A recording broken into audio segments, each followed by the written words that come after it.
and welcome. You're tuning in to Unbreakable Hope with me, your host, Jessica Rose. This podcast is all about seeking the light. In each episode, we chat with someone who has either overcome the darkness or who is actively spreading light within their own community.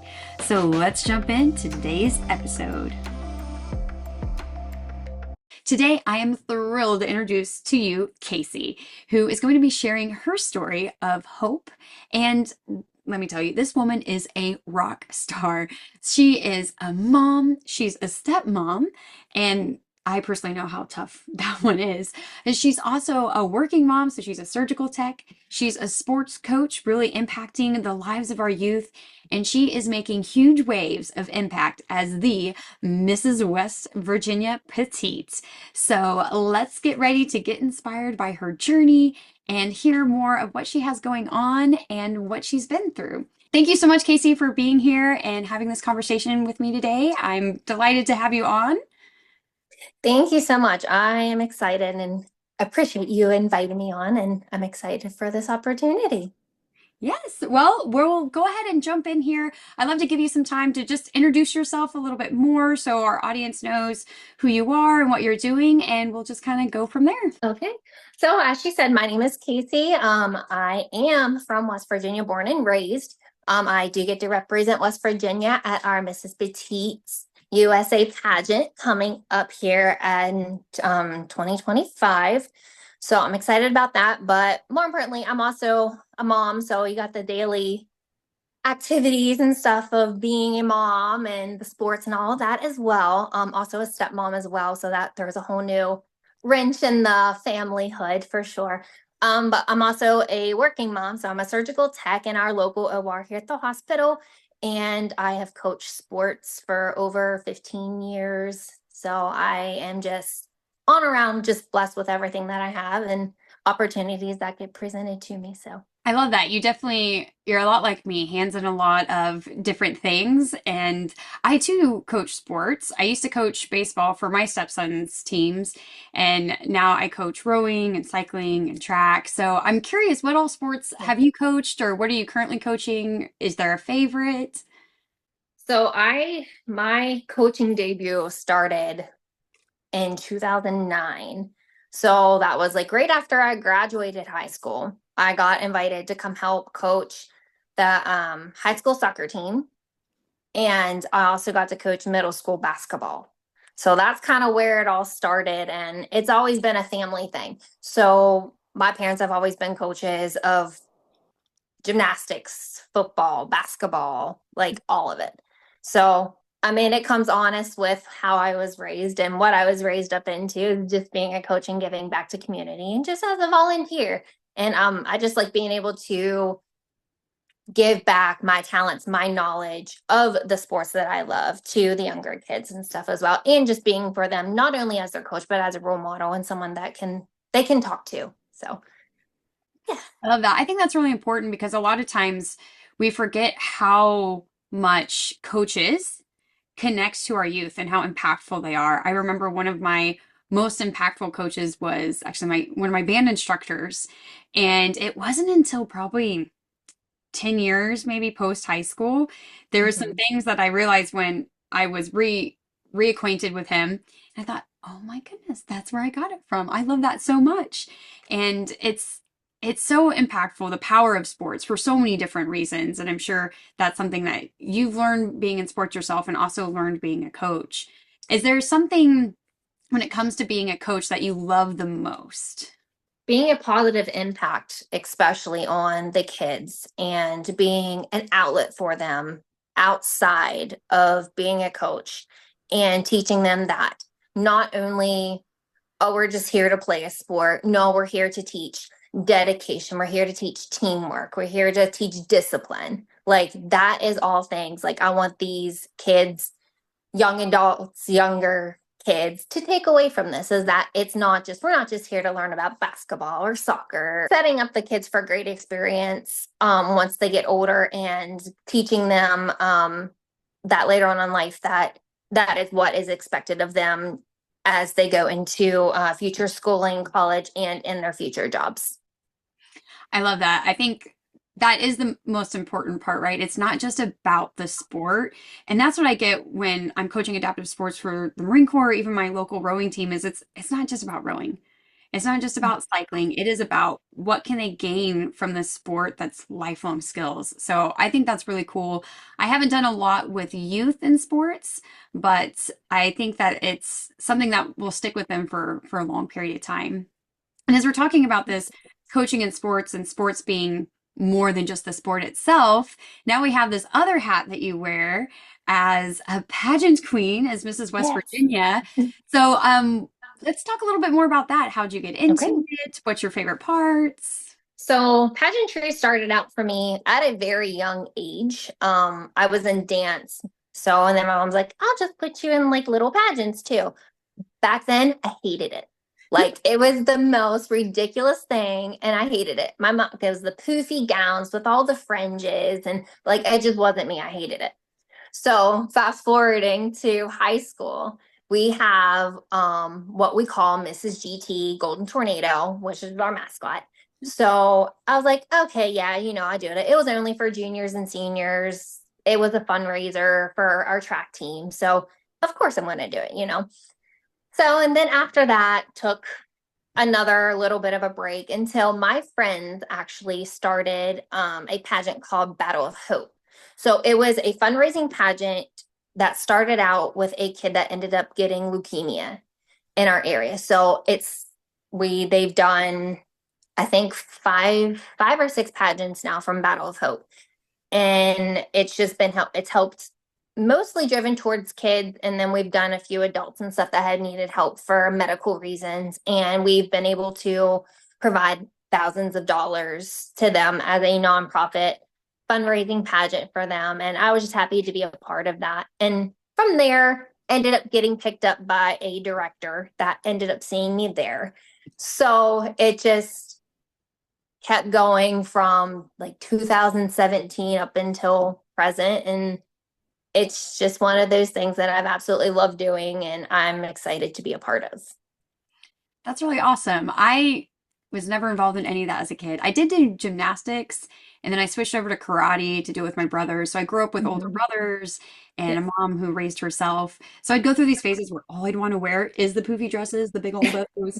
And then I'd be like, no, I just want to be like a tomboy and play in Yes. the mud. So my first experience with pageants was actually this pageant that we were both in Huh? August. That was my first time ever competing in any kind of pageant.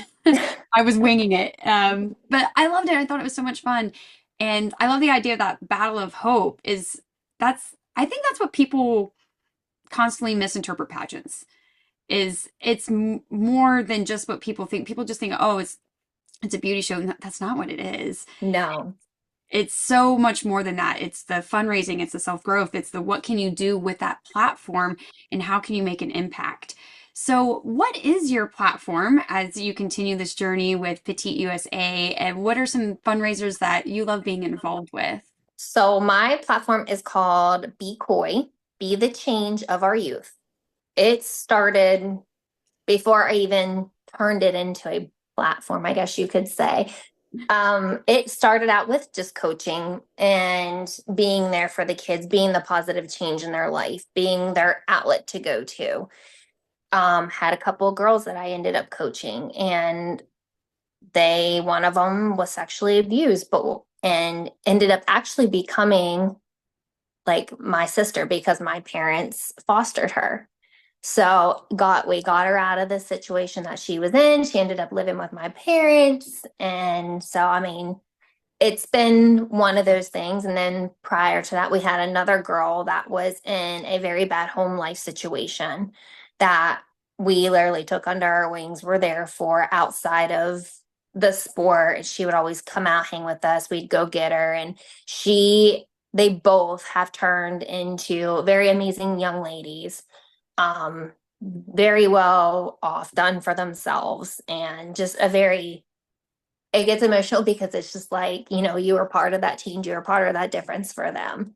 So that really turns me onto this whole thing. I'm like, okay, like I can make something out of this. And I actually came across a nonprofit called Sports Disciple. it is one of the things that our church actually sponsored, and it's actually international as well.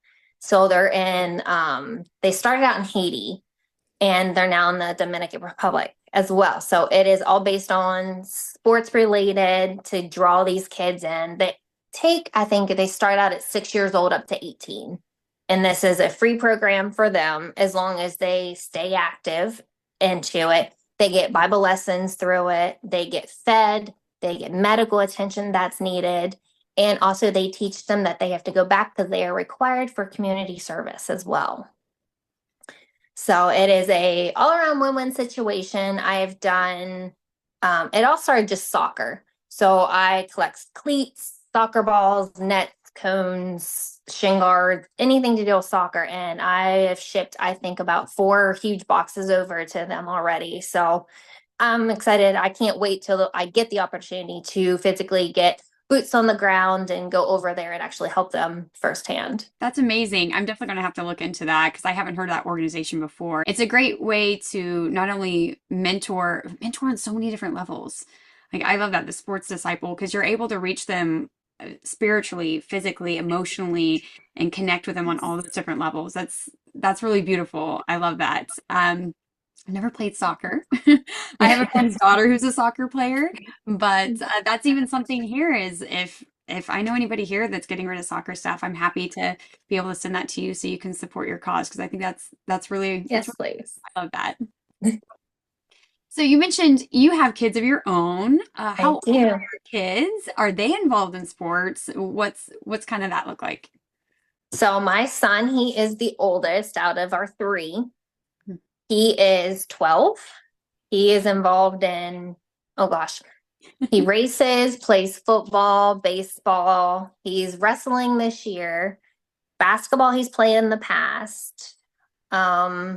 He is just one of those boys. Like he loves dirt bikes. He loves jumping. He likes the BMX stuff, snowboarding. Like he's one of those kids that's involved in like anything and everything that is thrilling. So, but yeah, so that's him.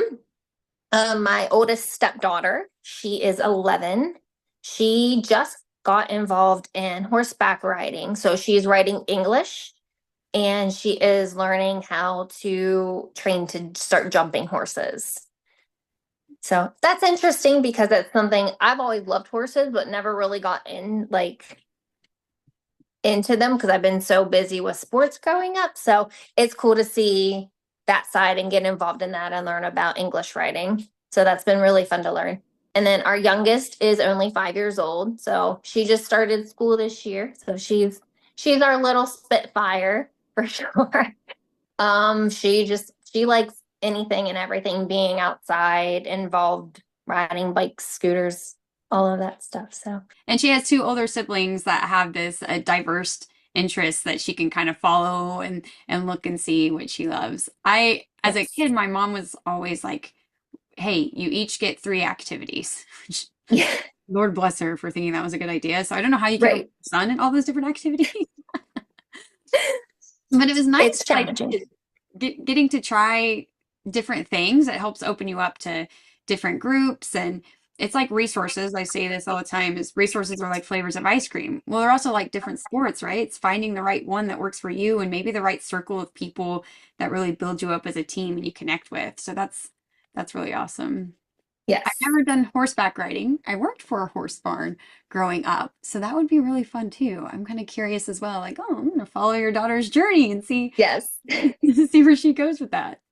And then it's probably the bit of an age gap having your youngest just now starting school. I'm sure you get asked this all the time, like, oh, do you have like that empty nest syndrome already? Or I have a lot of friends who are just happy as can be, like, oh, finally got him in school.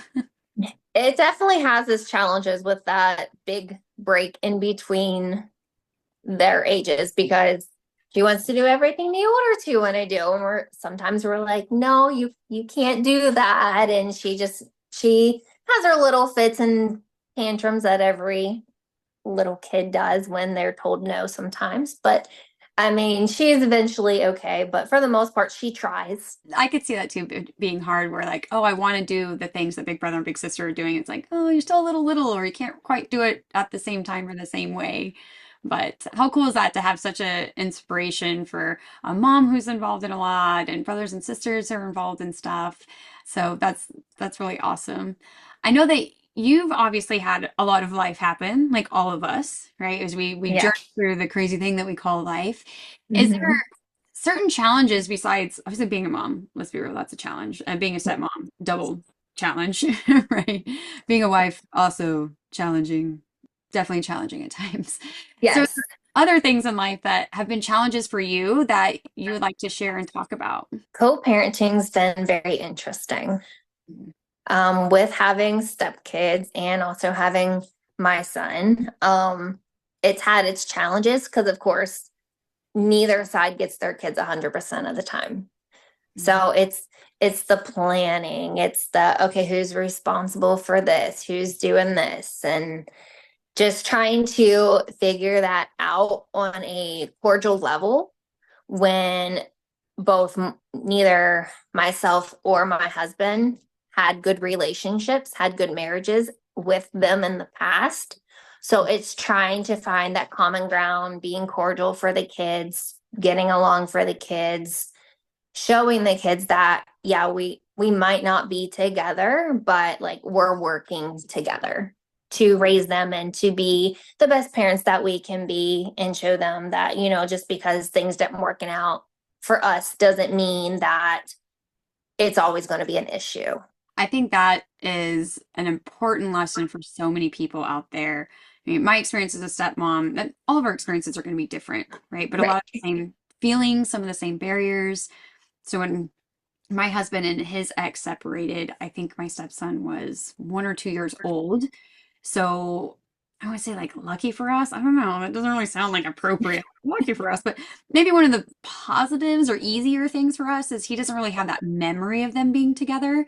Mhm. But the communication, even between the two of them, was still hard. So when I came into the picture, I was kind of the mediator a little bit, and it did help. I don't know. I think maybe both of them think separately, but I think that that goes to show is in this moment, you have somebody that you don't have core beliefs or core values aren't the same. And that's going to happen in work and other relationships. So when you separate and still having to have some type of relationship, I feel like that also shows our kids that, hey, you're going to have a teacher you don't agree with, or you're going to have a supervisor you don't agree with, or whatever, being able to communicate and work those things through. And one thing I hadn't had experience, I do not have my own children, I only have my one stepson, is that idea of now you both have a child that you had with someone else. So now you're dealing with you have your core values and beliefs, he has his, and Mhm. you also have the parents on the other side and having to merge all that together. I bet that's a lot. It is. It is. And especially with our older two, because they were older. Um, let's see, me and my husband have been married now for we're going on 3 years. We've gotten to the point where like I'm really starting to bond with the girls as and then like my husband's really starting to bond with my son. Like we have our own little things and stuff, but there's still times where it's just like you feel like, oh, well, you're not my mom, you're not my dad. Like, why are you telling me this? And why are you telling me no? And it's just like, back in my mind, it's like, okay, yeah, I am stepmom, but I'm still an authority figure. I'm still someone you need to listen to. Like, and it's just reminding them, like, like I'm not here to take your mom's place. And like my husband, like he says all the time, like, I'm not here to take your dad's place. Like, we're just extra bonus people in your life that gets to love you, gets to guide you, gets to be there for you. And that is what we're trying to establish. And I think the kids are starting to really understand that. Like I said, the youngest one, she was one. She was whenever they split. So it was not as hard. Like she don't remember the fight and all of the stuff that came with their side of their marriage and like where the older two they remember those bad relationships, those bad times, the non not really what a relationship should be, a healthy relationship should be. So, and it's trying to teach them now, like, hey, like this is what a healthy relationship looks like. That's a good point too, is that the what the kids saw at the age and being able to say, hey, I love just the maturity in that statement alone and the growth in that statement, right? Is like, this just wasn't a healthy relationship. And here is a Mhm. healthy relationship. And how can we continue to move on and really showing that I got in my stepson's life, I want to say he was around 7 years old, 7 or 8. It was around that age where like, oh, hey, here's someone new and like exploratory. And yes, as he got older, I think that I'm fortunate to have been in his life at a younger age to be able to Mhm. try to build that relationship. Right. But at the end of the day, it's like, yeah, I'm legally, I would say stuff to him all the time. Like when his dad got sick and I had to take on more of a primary role with him, I was like, yeah, I'm not legally responsible for you. I could work Hmm. anytime I want to. So sometimes we tease about that where it's like, oh, if you want to be honorary, hey, I don't have to claim you, right?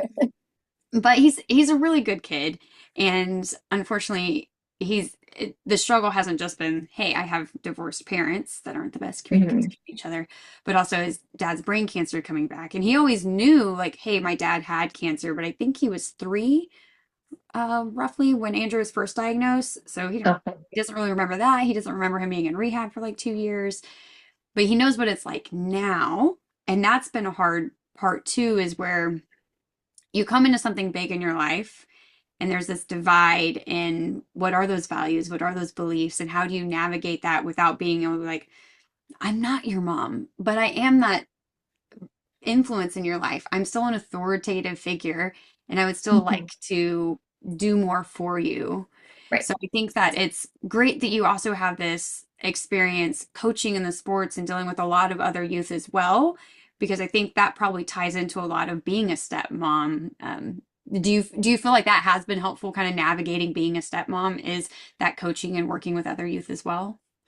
I do. I think it really helped learn how, okay, like every kid's not going to be as receptive to you as what you would like them to. So you learn the different personalities. You learn how to cope, how to talk, how to get real with these kids differently because they're not all on the same level, even though they're the same age or they're involved in the same stuff. Like you need to learn how to cope with all of these kids, different levels, different situations, different personalities, just in how they were brought up, how they were taught, what they were taught, and just how they would take you coming at them in a constructive criticism way, or they need you to be a little less aggressive and get more down on their level and just be not so coachy and like what I was used to. I got yelled at as a athlete, like, what are you doing? Like, and it's just like you can't do that to every kid now. So I definitely think that coaching these kids for years and stuff has helped me in the stepmom situation because it has prepared me for how these kids are different and you need to react with them in different ways and on different levels. That's definitely true, is that we don't really know, especially on the stepmom side, we don't know what all they've been through. We only know the parts that we know. Right. So, how can we try and work with them where they're at and understanding that we are going to get that pushback and those different attitudes and personalities? Is there Yes. some tips that you would like to give other stepmoms or step parents in general, right? Because you have that experience on both sides, being like, hey, this is my kid, this is your kid, and how can we be a family together? So I think that that would be super valuable to our listeners. So, as a stepmom and coming into a relationship with kids, me and my husband now learned this very early on that we didn't involve our kids for 3 to 4 months. Like we both knew that we had kids. Of course, we seen pictures, that kind of thing, but we didn't involve our kids in our relationship at all because it is, I take it as like, okay, I'm dating to be married. I'm dating my future husband. Like that's how we looked at this relationship. but we didn't want to throw the kids in until, okay, I'm sure like this could go somewhere or this is going somewhere, because that will send the kids into a spiral if something would happen and then they would have this connection with this person. And so that was the way that we looked at it. And when we did come to the point where we agreed upon, okay, well, let's go ahead and introduce the kids. We ended up taking them to a neutral environment. We took them to a park and just let them play. And they played tag together. They played on the swings together and climbed. And I mean, they were just having fun. They were just being kids. So introducing them into a neutral zone and a neutral area where everybody would be comfortable and not like, oh, let's go to your place. Let's go to my place. Let's go sit down somewhere and just, it's like, that's not what kids would want or really get out of. And I think they bonded a lot better by being able to play with each other in a neutral location and not feel pressured or in any type of situation to talk to somebody. It was on their own terms as well. So I think that definitely helped. And as far as the parent standpoint, don't push a relationship, especially with their stepkids. It will come eventually. It will come and go and then come back. It's been challenging, especially with the older ones. They can start clinging to you very early on because maybe they're not getting the attention from the other side, or maybe they're not getting the correct attention from the other side. So they will have outbursts or just to get attention, or they feel like they're not getting enough. So they'll do something maybe you don't agree with, something that they would get in trouble with. But just kind of keep that in mind and don't feel any type of way if they start retracting back from you. It's they're dealing with something that is okay. Maybe I don't want to upset the other parent at that point, or I don't want them to think that, oh, I'm choosing them over you. It's just they're trying to figure out the bond just like you're trying to figure out the bond. So it's a new territory for both of them. So keep an open mind. Just be very open with the kids and just have fun with them and be their friend, then their parent, but also set the boundary that, you are an authority figure in their life and that you need to be the parent still before you're their friend, just because you're keeping them safe. Those are some really amazing tips. And as you're talking about, hey, we waited some months before we even introduced the kids. I think that's really important because I dated a guy once who had three kids, and one kid he had full time, so I met the kid immediately. And Mhm. that was the hardest part of the breakup for me was the kids. I got Mhm. really attached really quickly.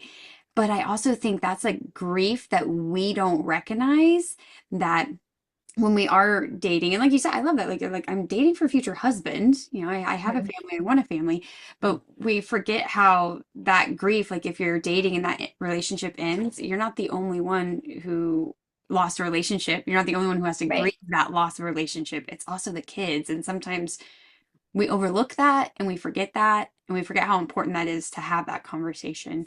I loved your tip about meeting in a neutral place, like going to the park, especially like Yes. when there's kids on both sides and they're wanting to meet each other, a fun place for them to meet and bond and not feel like, oh, like, do I need to take you to my room and I don't even know you? Or, oh, why'd we go to their house instead of my house? Like, I think that's Mhm. such a really easy tip that Yes.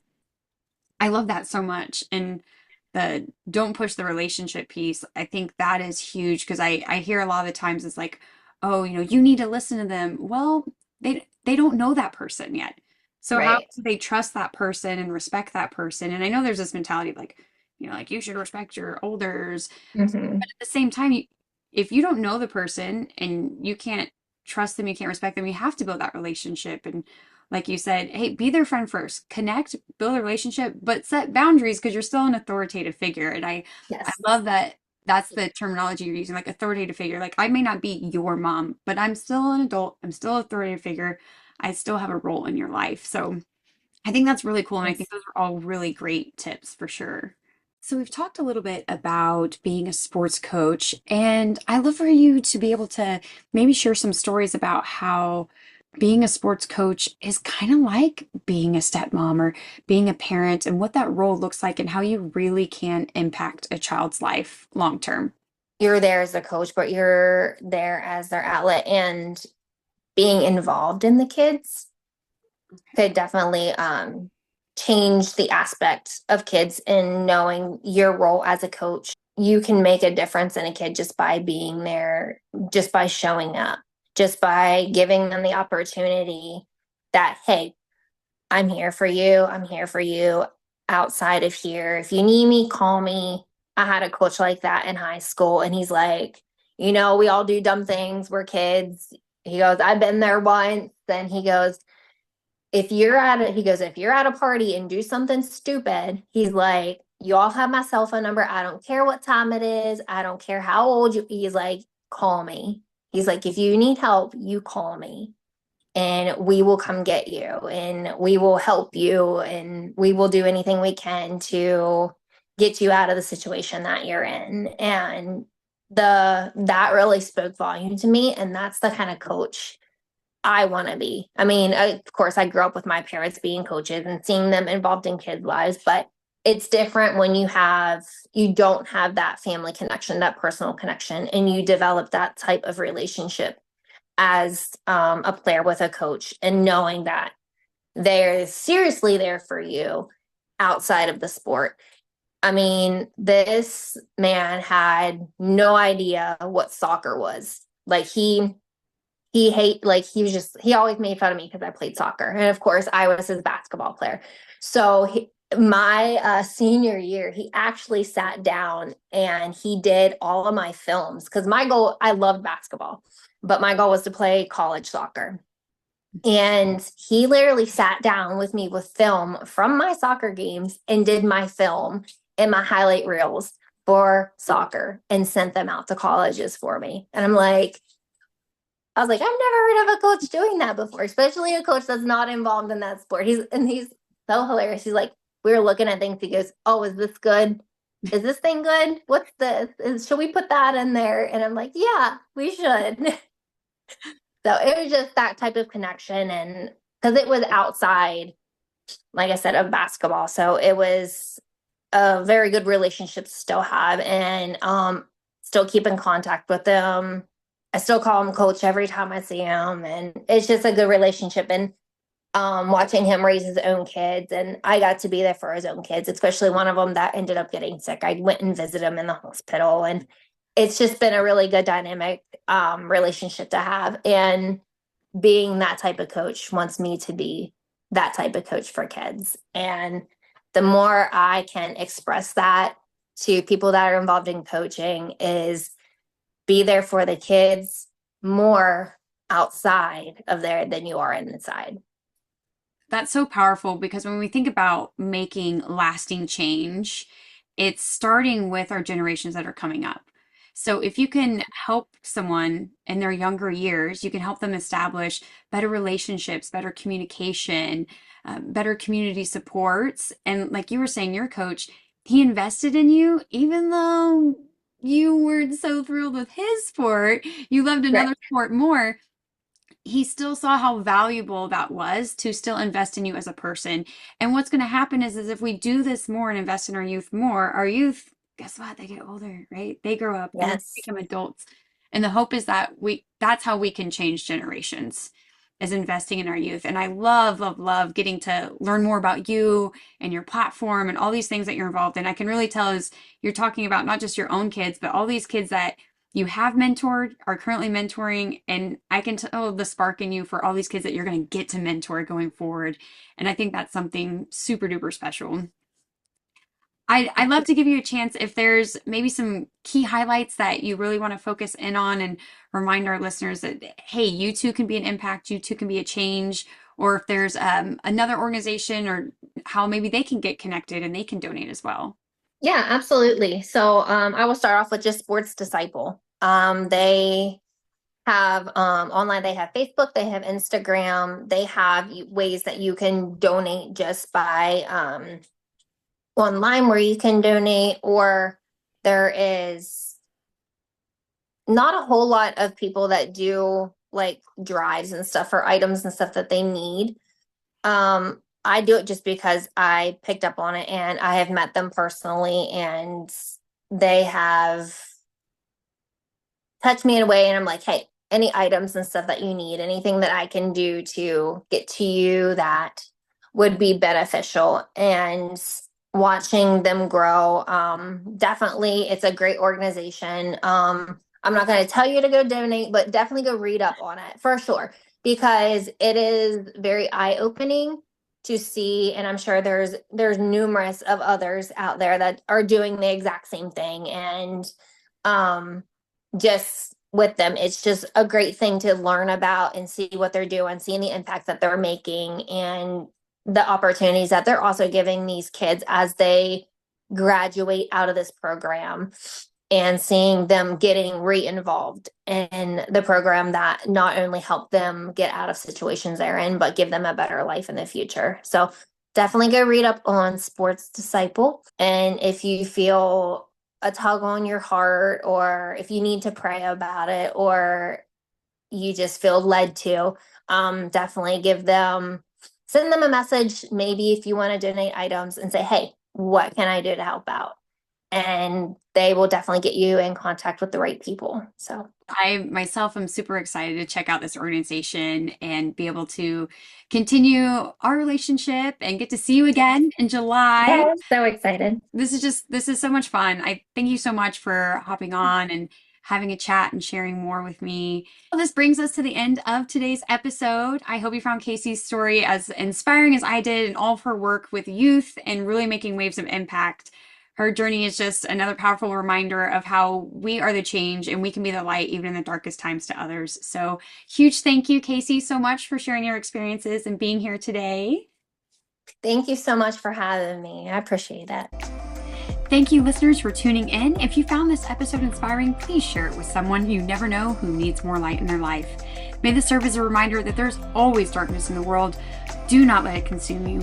Always seek the light.